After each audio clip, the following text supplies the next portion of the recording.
The reason this ground plane situation will work to keep the controller and the computer ground at the same level of power output as the battery side of the ESC back.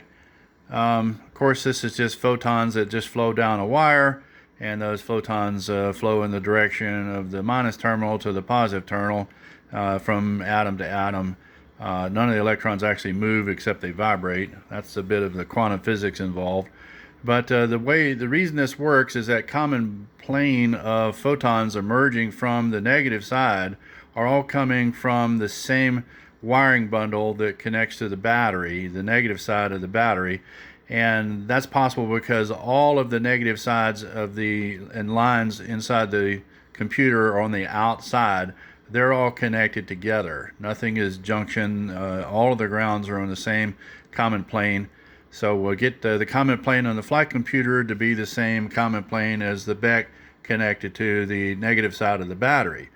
This completes the physics of making sure that we don't have a floating ground, which could cause us to have some reverse current, which we desired, or loop current, which we don't want to have, which would affect some of the flight avionics or the radios possibly.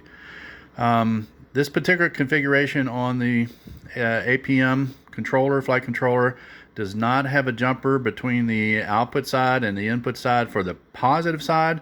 So those are isolated systems. The plus 5 volt DC maximum on the input rail is completely isolated from the plus side output voltage on the output rail. And notice this would normally have a red plus 5 volt connection on the middle connector on the output rail. That would be coming from a power back that would normally be used to power the receiver and the servo. But in this case, because we don't have a 5 volt BEC installed, and the BEC that is on the ESC is 6 volts, we've elected to isolate it, not put it on the 5 volt restricted output rail, but we put it on the 6 volt capable positive power rail of the receiver. The receiver is designed to handle that, and it basically has the same function as providing power to not only the receiver itself coming from the ESC BEC, but also to the servo, which requires a little bit more power